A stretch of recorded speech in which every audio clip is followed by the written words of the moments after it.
Thank you. And we'll start a round of questioning at 5 minutes each for my colleagues. And, I think, in just summating where I see this discussion, because all of you have added some very good input. I mean, I think the public, first of all, doesn't understand all the acronyms and what it all means. And they just know the promise that we keep saying that this is going to deliver to them in more fuel-efficient planes.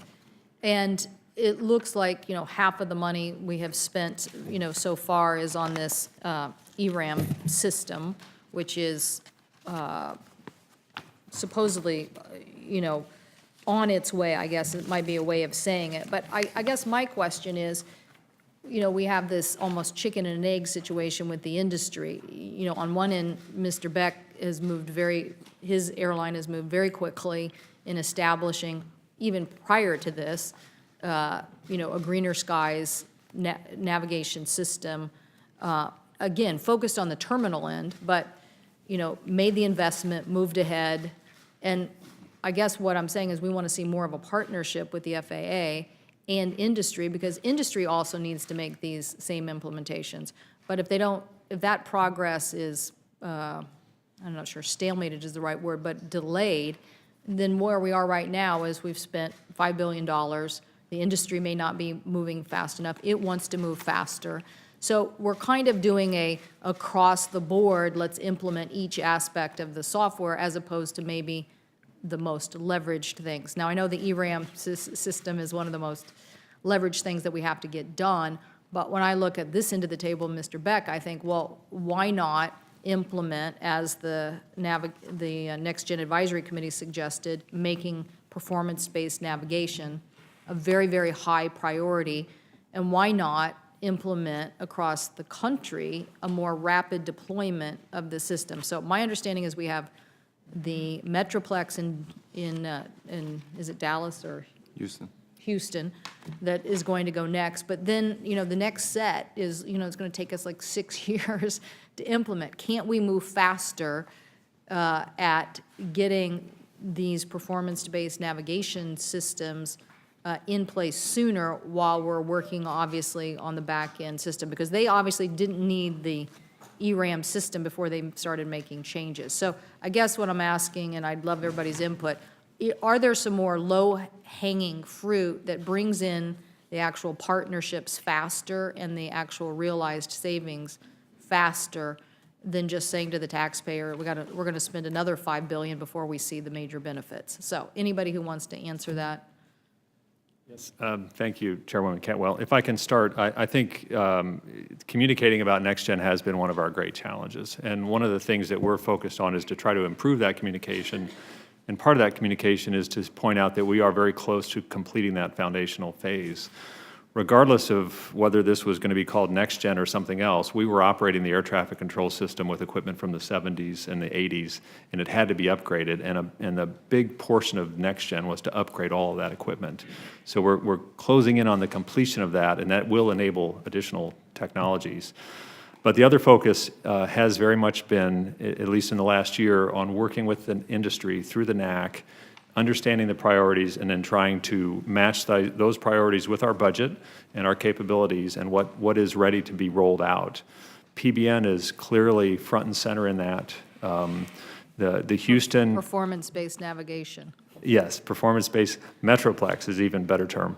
And the Houston Metroplex has been a great success. And the new routes are achieving an 80% usage rate. So we've ironed out some of the issues about usage, and we're seeing a very successful program. We're receiving emails from pilots who are raving about it versus other problems they've had in the past. Great. So why not move up that deployment more rapidly? Because my understanding of what's going to happen is we're going to see them come online, and then over the next 4 years we'll see like a little dribble of.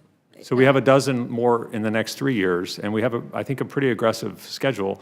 The issue is that every airport is different. Every space redesign is different. So we have certainly learned lessons from Greener Skies and from other efforts, but we feel like Houston really shows all of those efforts coming together. And I know that Paul can comment on that. We had a very close collaboration, and I think that collaboration has been what's made it so successful. So there have been learnings from the past, but it is clearly a focus of NextGen Advisory Committee and the FAA. Anybody else want to comment on that? I would like to, Chairman. Mike Whitaker is absolutely correct. Houston is completely different, but what we have now is a good playbook to move forward. Houston took somewhere between 18 months and 24 months to develop, and instead of doing one or two approaches like we did with Greener Skies in Seattle, we did the whole Metroplex, 61 procedures, monumental task, and we didn't know how that was going to work. The controllers trained right up to the last day, and the way they were working airplanes and the way the pilots were flying the airplanes the day before on May 28th changed with the snap of the fingers at 6 o'clock in the morning on May 29th.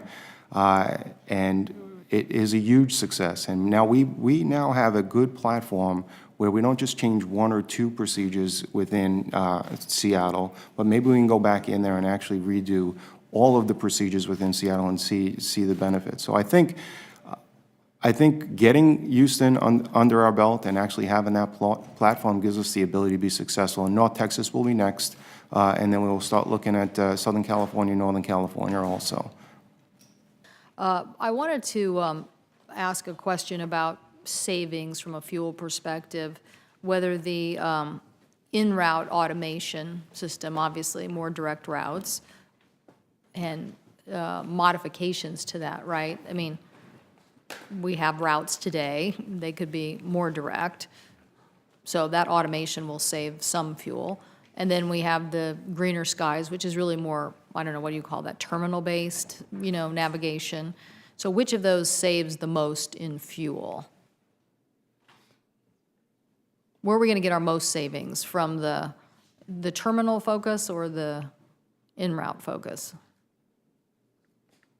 I think I may want to defer to Gary on that. We're doing a lot of work now in the NAC on trying to calculate fuel burn. It's one of the metrics that was asked for in the 2012 reauthorization, but that data wasn't available and has some proprietary issues associated with it. So we've set up a structure to put in place ways to measure that fuel burn. But I think the most noticeable changes are coming in the approach, the optimized profile descent, and some of the more efficient routings coming into the terminal. Well, the reason why I asked that question is because, listen, I believe that people are doing good work here, and people are trying to implement a very complex system. But I think you heard from my colleague from Florida when you said 20 years to implement. No one wants to hear that it takes 20 years to implement this. They want us to do the things that we can bootstrap now and get implemented, obviously in the most safe and secure manner, and build the system that way. Technology thrives best in flat organizations, not hierarchical. So the more hierarchical we come with this, the longer it's going to take us to implement. The flatter we can do, the better. And so my point to Mr. Hampton's about measurement, if the most savings that we're going to get is in the terminal-based system, then helping to get those cities online faster, then what are the ways in which we can get every city in America thinking about, as Mr. Hampton and Mr. Rinaldi said, getting the procedural books in place. Doesn't mean they're going to change over without your okay, but it gets everybody in America focused on this now and focused on what this will bring to them, and gets them ready so that when you can implement. You're learning great things from the Metroplex and from Seattle and Texas. You're learning a lot. You're going to flatten a lot of issues that are going to come up in other areas. But again, instead of having this more elongated time period while you're doing the in-route automation system, you're spending your money and time there, and yet here is where you can empower a lot of jurisdictions across the United States of America to get going now and getting ready for this, where the most fuel savings are, and again the most more efficient landing and saving passengers time and everything. Not that we don't have to have the big system, but so I don't know who wants to comment on that, Mr. Beck or Mr. Rinaldi. No, I certainly agree that the biggest bang for our buck as an operator is from cruise altitude to the end of the runway. I mean, ideally, if we can make an arrival and an approach and not touch those power levers once we bring them back to idle until we're on short final, that's where we're going to get the most bang for our bucks from fuel savings, emission, and noise too. So that I would agree with you Chairwoman. Well, so, Mr. Rinaldi, how could we empower cities across America to start just, even on a empowerment level, to start looking at this and getting ready for this implementation? So it's not, we don't wait, another 10 years before we get major cities on this program. It's a great question, and I think that we have to actually focus on, Gary, Mr. Beck's exactly correct. The optimal descent approach is where we're saving the fuel, saving the noise, and improving the carbon footprint on the environment. So we have to start connecting the highways in the sky in the en route environment so that we're not, when they're at flight level 350, they're what we call clean, and they're green. They're flying with and they're burning fuel, but they're not, the stop and go when they get into the terminal environment. So if we can start connecting Houston and North Texas and start moving up throughout the United States and connect the highways in the sky so that when they get into the terminal environment, they just have that optimal descent approach. That's where we're going to see the most benefit of NextGen, of PBN, performance-based navigation. So how do we do that quickly? We have to, set more teams in place and tell them to go forth and do this great work and start connecting the highways in the sky. The way to do that is, we do have staffing issues within the FAA, but we have to start identifying some teams and start putting them in there. So we're building the system as we're going along. So when you leave Texas, you're not broken, and all of a sudden we have to slow you down until you get to another major city. But isn't there something right now that Houston could share with Miami or Chicago? Absolutely. Or Newark, and they can be thinking about and getting ready on their own, as opposed to waiting for somebody at the FAA to knock on their door? Absolutely, yes. Well, I think that's what we need to look at. I don't know if you have any more questions, Senator Nelson? Yes, go ahead. And again, I want to thank the witnesses for their testimony and for their focus on this. And I think, you should take away from today's hearing that while some progress has been made, we very much look forward to this July 1st report, which is a midterm, I guess, if you will. We're going to get the final in October. And we thank Mr. Hampton again for narrowing the focus, as he mentioned.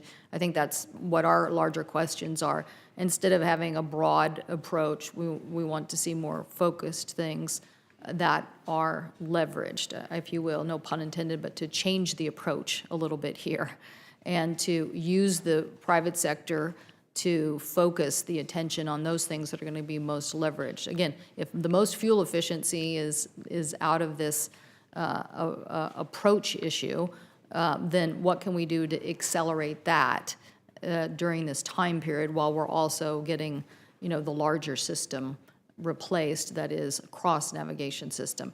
So I think for all of us, we're stewards of the taxpayers' dollars, so we want to see the implementation of this as cost-effectively as possible. We also want to see the investment made by the private sector, so all of that is like a hand-in-hand process, and we certainly don't want to see government shutdowns and things of that nature inhibit us in this area. We want you to have clear ideas about what you can count on, but we also, as I said, want it to be the more leveraged things that we can do right now. So hopefully you'll take that feedback from us, and as you report back to us on this in the future, we'll take that into consideration. But the good news out of Houston, out of Seattle, does provide some very, very promising results for the long run, and so we're certainly happy about that. And certainly, I'm sure consumers will be happier when they have more on-time arrivals. So anyway, we'll come back with a future hearing on this implementation. Members will have time now to submit questions to you all. We'll have the record open for 2 weeks so members can ask individual questions they need. I'm going to submit one on the UAV system. I don't have time right now to go into that, but we'll submit some questions for the record as well. But again, thank you very much for all that you're doing to help us get this new system implemented. We're adjourned.